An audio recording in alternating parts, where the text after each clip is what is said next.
Bonjour,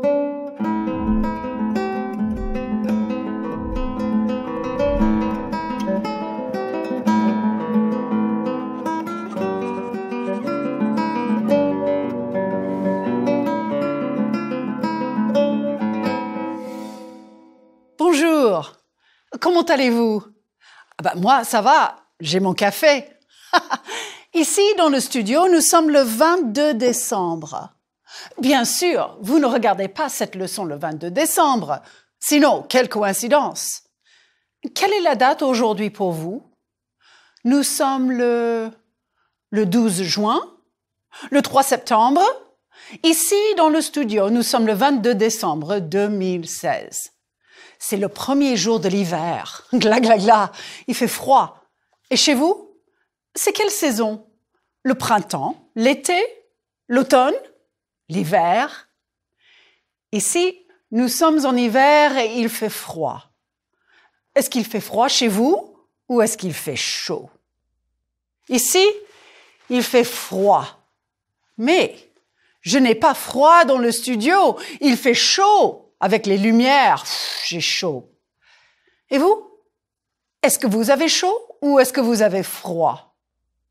Elle a froid et elle n'est pas heureuse. Moi, ça va. That last phrase, you've used it to talk about how you're doing. Ça va? Oui, ça va bien. Ça va mal. Remember way back in lecture 3? That's a phrase that can take you pretty far. Ça va? Ça va. Ça va. And in other contexts?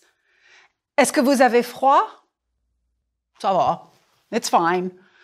Ça va, merci. Add the merci, of course. What else can it mean? Est-ce que vous voulez du vin?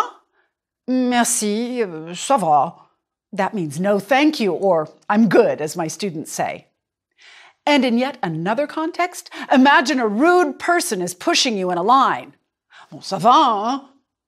What do you think this means? I guess, depending on your age and vocabulary in English, it might mean, okay, enough, or back off. That ça va, hein, might be a bit tricky to use.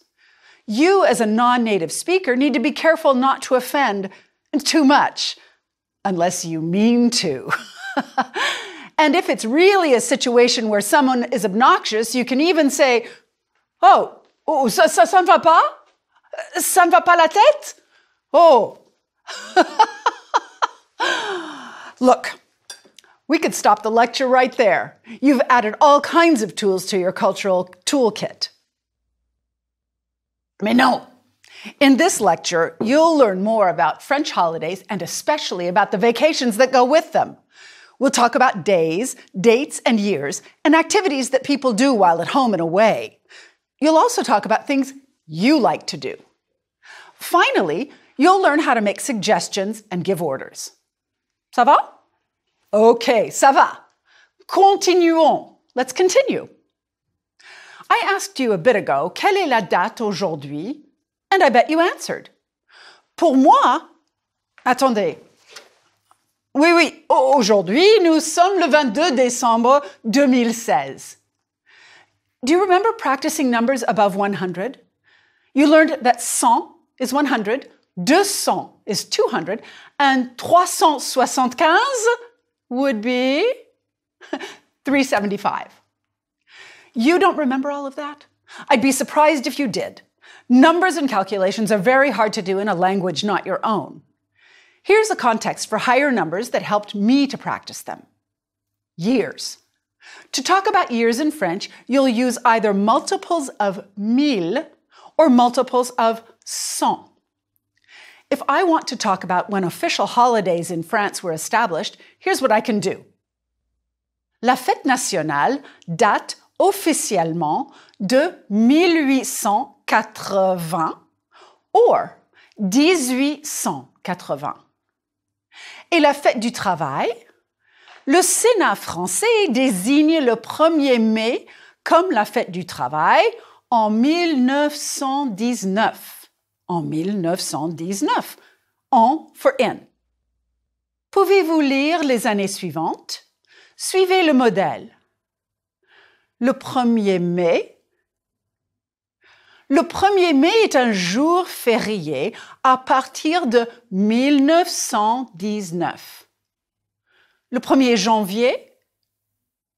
Le 1er janvier est un jour férié à partir de 1810. Le 15 août? Le 15 août est un jour férié à partir de 1802. Le 11 novembre? Le 11 novembre est un jour férié à partir de 1922. Le 8 mai? Le 8 mai est un jour férié à partir de 1953. Le 8 mai est un peu compliqué. Écoutez ce petit paragraphe. Quelles sont les années importantes?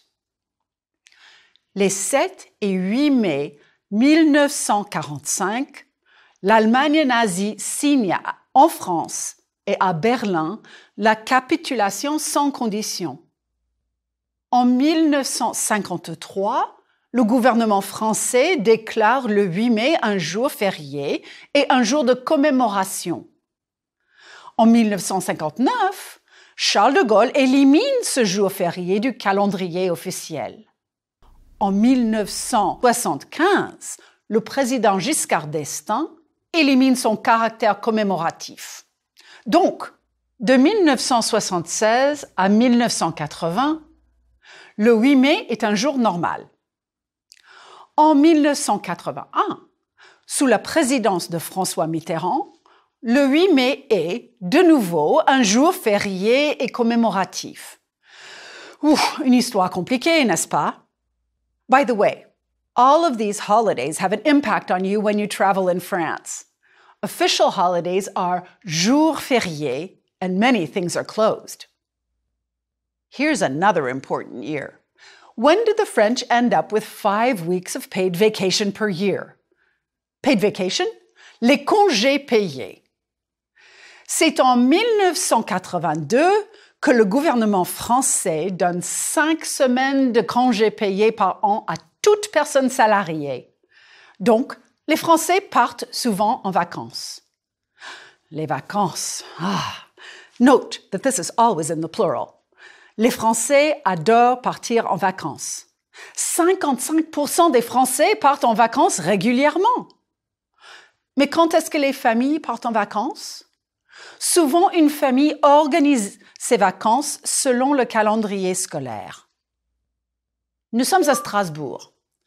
Les enfants commencent l'école le 31 août. Quelles sont les dates des vacances? Les vacances de la Toussaint entre le 17 octobre et le 1er novembre. Yes, that's right. Classes start back up. Reprise des cours on November 2nd. Give the dates of the other vacations, please. Les vacances de Noël. Oui, entre le 19 décembre et le 3 janvier. Les vacances d'hiver? Oui, entre le 6 février et le 21 février. Les vacances de printemps? Oui, entre le 2 avril et le 17 avril. Et les vacances d'été? Elles commencent le 5 juillet. On appelle les vacances d'été les grandes vacances. En général, les familles sont en vacances pendant 4 semaines. Les dates traditionnelles? Entre le 15 juillet et le 15 août, entre le 1er août et le 1er septembre, et entre le 15 août et le 15 septembre. Some shops, restaurants, service establishments, and even some offices are closed for the month of August, when many of the family's vacations overlap. But enough about months, dates, and years. What really counts is the leisure time afforded by these holidays. Les loisirs. Qu'est-ce que les Français font pendant leurs vacances, leur voyage et leur temps libre? Here's a poll from just a few years ago. Les loisirs des Français. La question: qu'est-ce que vous aimez faire pendant les vacances et les voyages? Choisissez sur la liste suivante. Numéro 1, bronzer sur la plage et nager dans la mer. Numéro 2, faire une promenade ou une randonnée dans la nature. Numéro 3, visiter les monuments et les musées. Numéro 4, faire des promenades en ville. Numéro 5, faire du sport. Numéro 6, faire d'autres activités qui ne sont pas sur cette liste. Regardez. Pendant les vacances, 20% des Français aiment bronzer sur la plage et nager dans la mer. Moi, je n'aime pas bronzer sur la plage, mais j'aime nager dans la mer. 45% des Français aiment faire des promenades ou des randonnées dans la nature. Ce jeune homme fait une randonnée. Et ce monsieur, il fait une promenade et il va prendre des photos. Quelle est la différence entre une promenade et une randonnée? Une promenade est calme, une randonnée est sportive. Moi, j'aime faire les randonnées et j'aime beaucoup faire des photos. 15% des Français aiment visiter les monuments et les musées. 10% des Français aiment faire des promenades en ville. 4% des Français aiment faire du sport pendant les vacances. Ils aiment faire du vélo. Et ils aiment faire un tour à vélo dans la nature. Mais ils aiment aussi regarder le Tour de France. Et vous? Est-ce que vous aimez faire du sport? Oui? Non? Here's more about activities that the French practice during their free time. Leur temps libre. Obviously, French people do more than one of these, but the percentages will give you an idea of some priorities. 78% des Français vont au cinéma, au théâtre et aux expositions d'art. 67% sortent le soir dans les bars et dans les restaurants. 64% jouent aux jeux comme le Scrabble et aux cartes comme le poker. 64% jouent aux jeux sur Internet. 64% font un sport individuel. 48% font des activités créatives comme la peinture, le dessin, la photographie. 21% font des sports collectifs. 18% jouent d'un instrument de musique. 9% des Français prennent des cours. Ils prennent des cours de cuisine, par exemple. Et vous? Vous prenez un cours de français. 67% des Français sortent le soir. Ils sortent, they go out. Ils vont au théâtre, par exemple. Moi, je sors au théâtre ce week-end. The verb sortir. It can mean to go out or out of a place. Je sors du studio. Mais non, je ne sors pas du studio maintenant. Sortir is also used when in English we say to date, as in, je sors avec un musicien de rock. Est-ce que je sors avec un musicien de rock? Mais non, je ne sors pas avec un musicien de rock. Je sors au restaurant avec mon mari. Sure, you can use aller like back in lecture 4, but the verb sortir really gives the idea of going out. Why look, what does this sign mean? Right, cars going out. Don't park here. This sign will also help you as you travel. It will get you off the highway. Ici, nous sommes à la gare de Lyon à Paris. Pour sortir de la gare, on va à droite. Cette sortie est à la station de métro La Villette. C'est dans le nord-est de Paris. Et ici, je suis dans un parc. This sign lets you get out and to the restrooms. So you see, here's the word family of sortir. And if you know aviation, you know what a sortie is in military terms. There are other verbs conjugated like sortir that I know you'll need, so now's the time.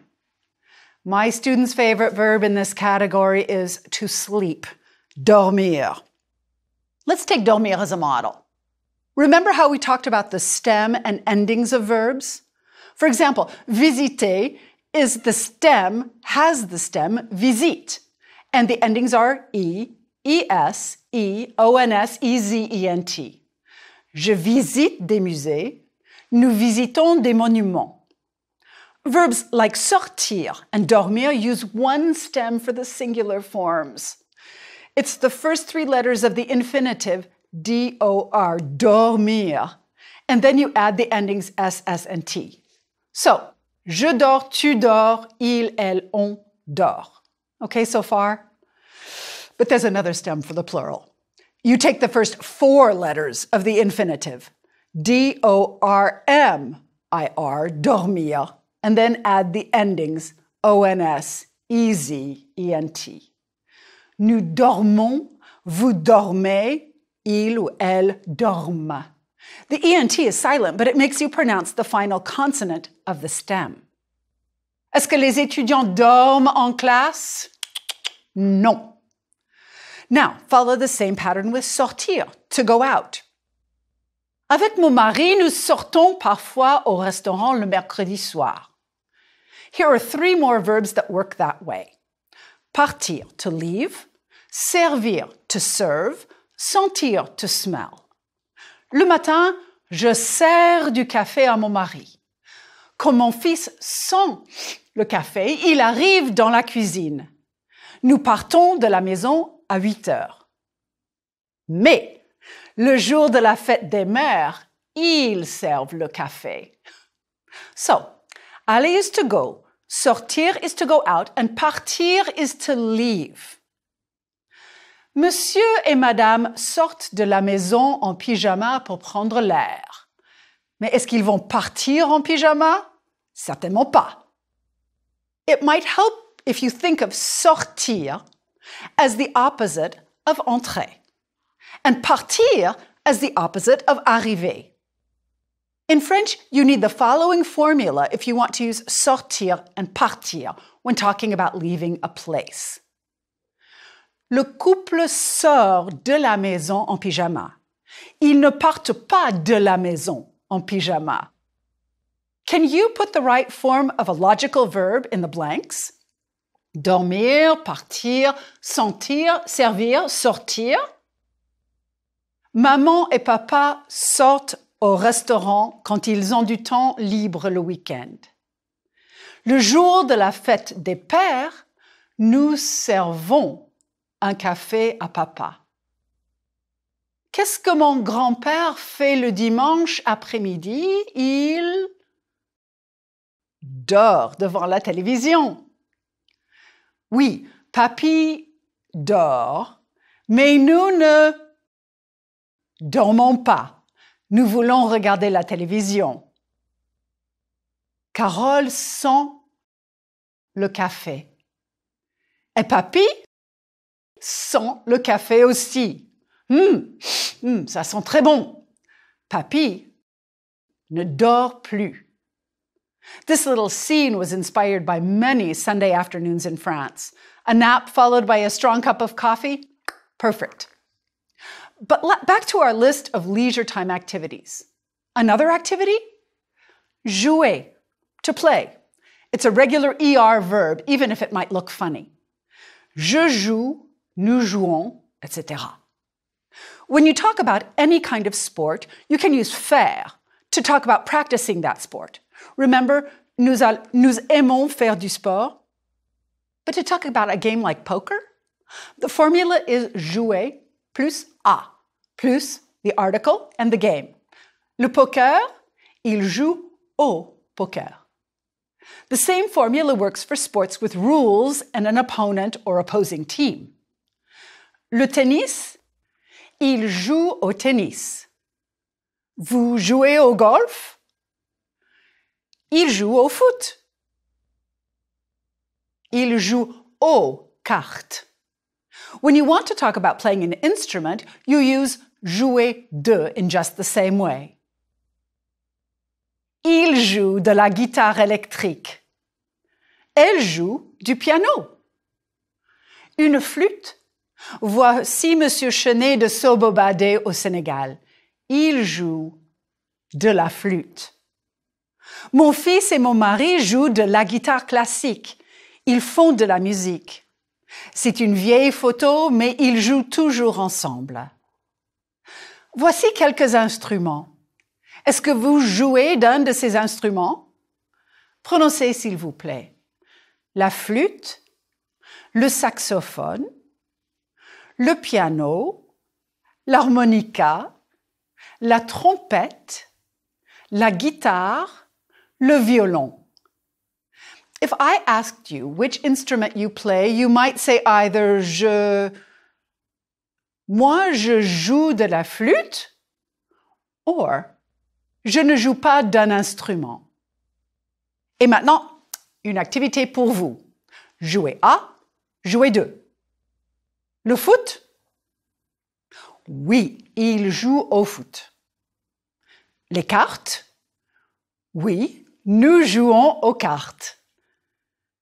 Mon amie Nicole joue de la guitare avec mon mari. Mais regardez, Nicole joue, mais mon mari ne joue pas. Qu'est-ce qu'il fait? Il regarde sa partition. Il lit la musique. He's reading the music. Et cette jeune femme, elle joue du piano, mais regardez, elle compose une chanson. Elle écrit de la musique. Et ce chef de chorale, qu'est-ce qu'elle dit?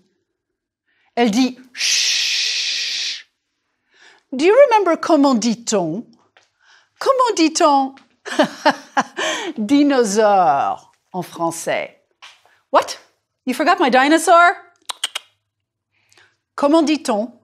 To say, to read, to write, dire, lire, écrire. These three verbs fit well together, but they aren't conjugated in exactly the same way. Prononcez, s'il vous plaît. Dire, je dis, tu dis, il dit, nous disons, vous dites, ils disent. Lire, je lis, tu lis, il lit, nous lisons, vous lisez, ils lisent. Écrire, j'écris, tu écris, elle écrit, nous écrivons, vous écrivez, elles écrivent. Regardez ces images et complétez les phrases. Ce scribe écrit avec une plume. Ils écrivent leurs devoirs avec des crayons.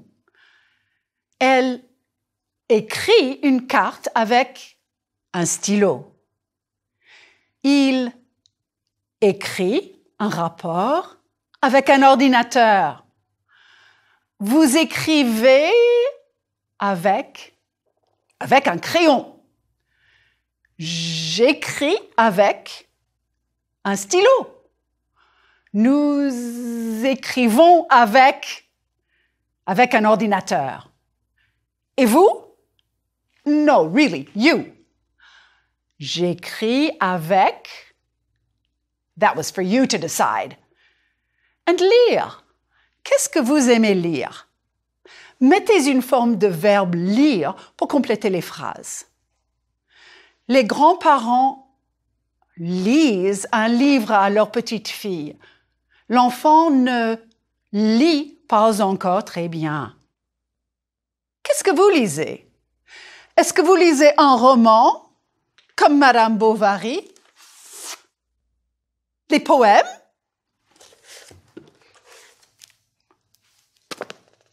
Un journal?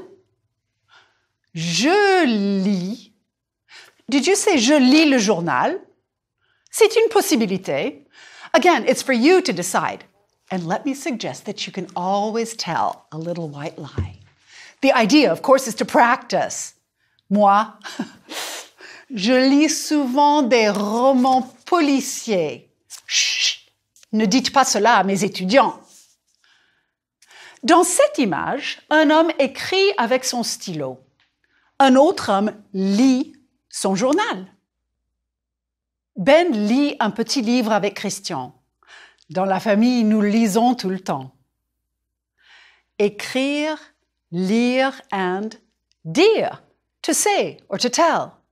It's not the same as parler, which is to speak or to talk. Quand je parle français, à 8 heures du matin, je dis bonjour. Quand je parle anglais, je dis good morning. Quand je parle darija, l'arabe marocain, je dis sabal kir. Cette femme et cet homme disent « bravo ». Cet homme ne dit pas la vérité. Est-ce que les journalistes disent toujours la vérité? Non. Alors pourquoi est-ce que vous lisez le journal? How would I ask you if you always tell the truth? Est-ce que vous dites toujours la vérité? Est-ce que tu aimes mon nouveau béret? Oui, bien sûr. Je ne dis pas toujours la vérité. Est-ce que vous avez le courage de continuer? Dites oui, s'il vous plaît. Dites oui. Did I just boss you around again? Yes. Early in this lecture, I said, continuons. Let's continue. I also said to you, regardez, and I bet you looked. You took my suggestion. Or did you see it as an order? I've been using the imperative mood since lecture 1. L'impératif. It's sometimes called the command form. Les professeurs adorent l'impératif. Regardez votre livre, écoutez en classe, faites votre travail, ne parlez pas anglais. In fact, the imperative is used to express orders, give advice, and make suggestions. There are only 3 forms. Tu, vous, and nous. Tu écoutes la chanson. Écoute la chanson. Vous jouez du piano pour vos amis? Jouez du piano pour vos amis. Nous allons au théâtre? Allons au théâtre. 3 things to note. First, there's no subject pronoun. That makes all the difference. Tu écoutes? Écoute. And another difference? For regular ER verbs, the S disappears from the tu form. I'll give you another chart in a bit, and you'll see this again in the cahier d'exercice. The third thing to note is the use of the nous form. It's the only way in French to make a suggestion that includes yourself.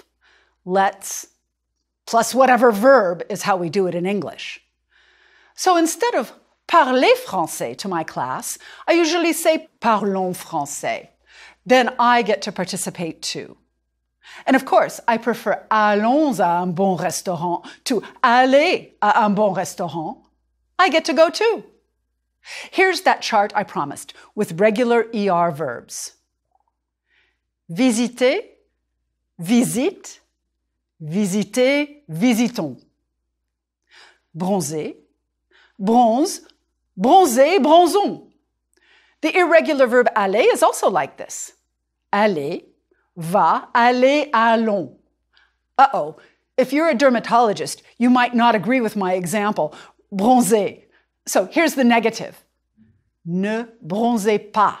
C'est dangereux. Just put the ne pas around the verb and voilà.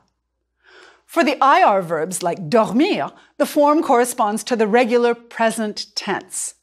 Here's a little reminder for you. Ne dormez pas en classe, ne sortez pas le soir. Sens la rose chérie et regarde, elle est parfaite. And if you want to be included in the process, sortons au restaurant. Je ne veux pas faire la cuisine. And if my friends want me to cook, fais la cuisine s'il te plaît. And I'd say, faisons la cuisine ensemble. Yes, irregular verbs are irregular. Avoir. Aie confiance. Ayez confiance. Ayons confiance. Literally, have confidence. Être. Sois sympa. Soyez sympa. Soyons sympas. Be nice. But remember, adding a s'il te plaît or s'il vous plaît is imperative when using the imperative. Faites des phrases impératives pour donner des recommandations basées sur les photos et les expressions s'il vous plaît. Allez vite. Regarde les bonbons. Décide vite. Mangeons. Dites « je t'aime ». Faisons un pique-nique. what if I added d'accord to my suggestion? Faisons un pique-nique, d'accord? Or, OK? And please note the French accent. Faisons un pique-nique, OK? The OK and d'accord are tags. You tack them onto a statement or suggestion in order to get someone to agree to do something. Now look, two more tag phrases. We have où est le restaurant? Le restaurant est à droite, n'est-ce pas? The restaurant's to the right, isn't it? Or le restaurant est à droite? Non. The restaurant's to the right, right? Unlike OK and d'accord, these tags are just to confirm something you believe is correct. No action required.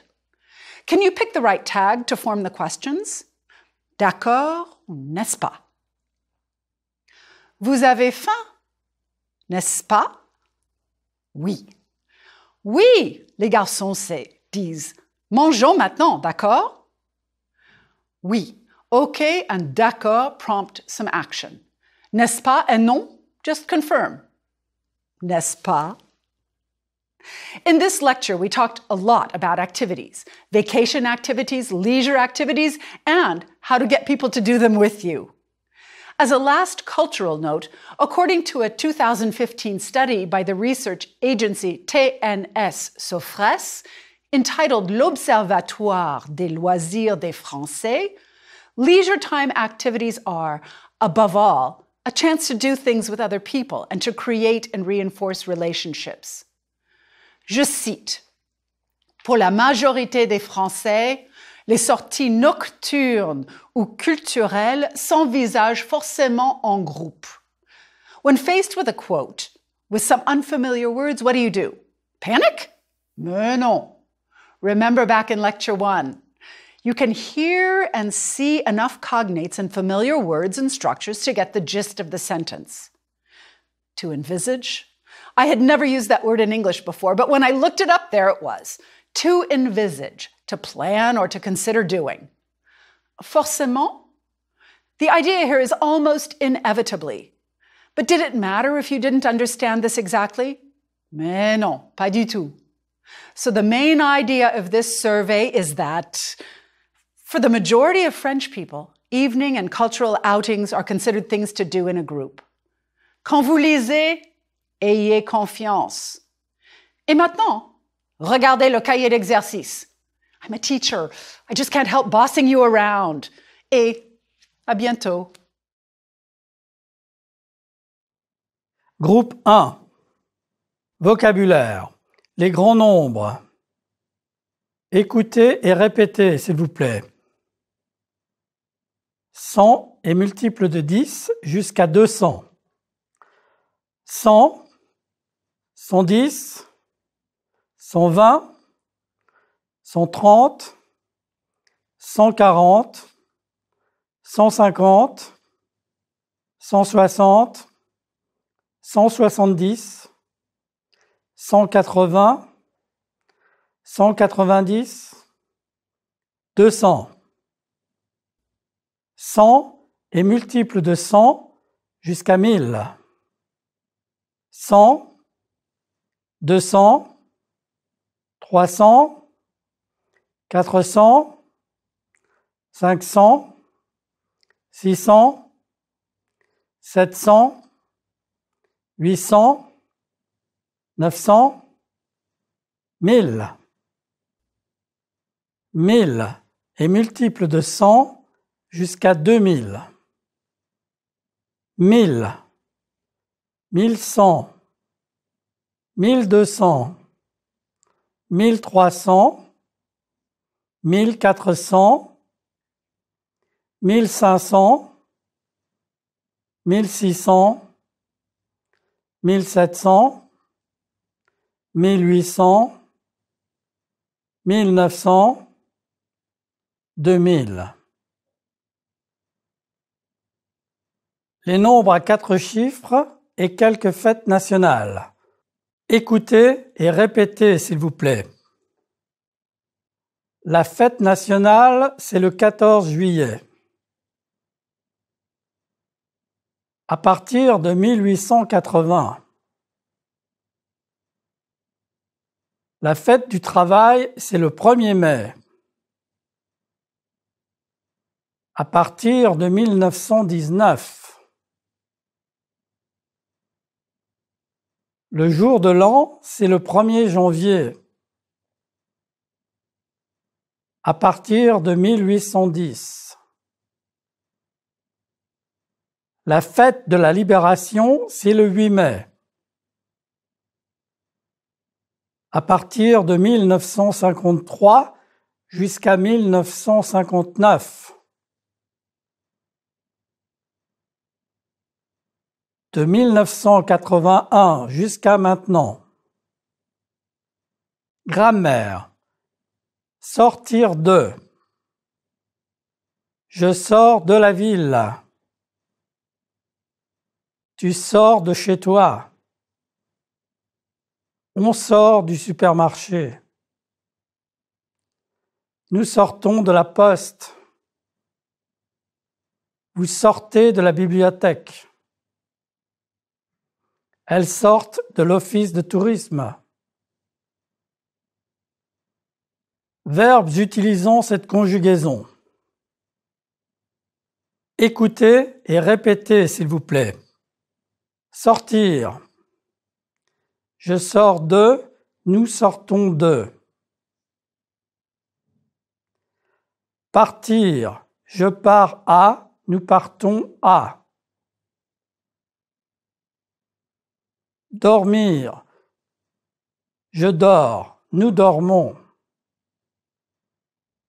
Servir. Je sers, nous servons. Sentir. Je sens, nous sentons. Dialogue. Écoutez attentivement et répétez, s'il vous plaît. Partir. Quand est-ce que vous partez en vacances? Nous partons le 10 juillet. Dormir. Tu dors à l'hôtel pendant les vacances? Non, je dors chez des amis. Servir. En France, est-ce qu'ils servent le fromage avant le repas? Non, ils servent le fromage juste avant le dessert. Sentir. Ce bouquet sent très bon. Nous sentons les roses. Vouloir dire. Qu'est-ce que ça veut dire, ordinateur? Ça veut dire computer en français. Grammaire. Lire. Je lis. Tu lis. Il lit. Nous lisons. Vous lisez.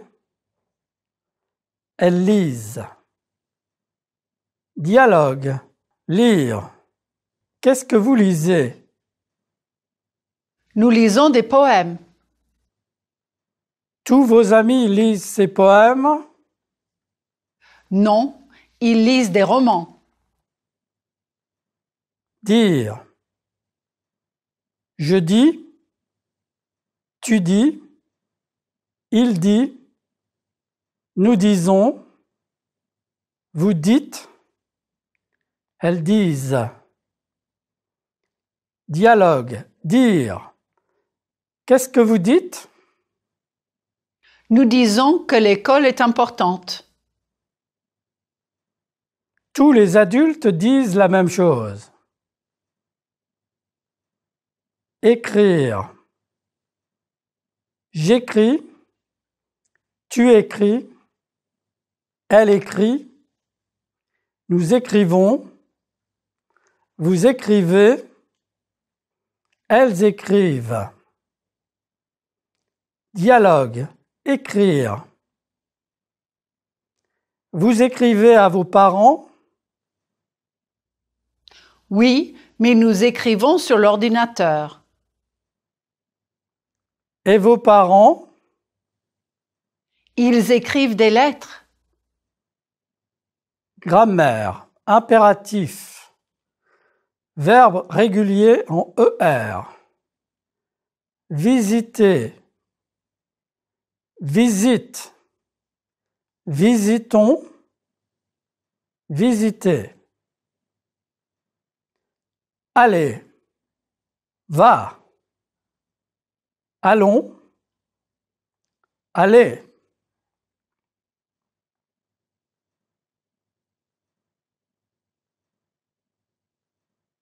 Les sons du français. Consonne finale. Prononcez, s'il vous plaît. Français. Important. Grand. In Lecture 3, you learned that the sound at the end of an adjective can tell you if it's masculine or feminine. The masculine form of many adjectives ends in an unpronounced consonant. Add the E for the feminine form and pronounce the consonant. Répétez, s'il vous plaît. Amusant, amusante. Différent, différente. Élégant, élégante. Important, importante. Intelligent, intelligente. Précis, précise. Petit, petite. Grand, grande. Mauvais, mauvaise.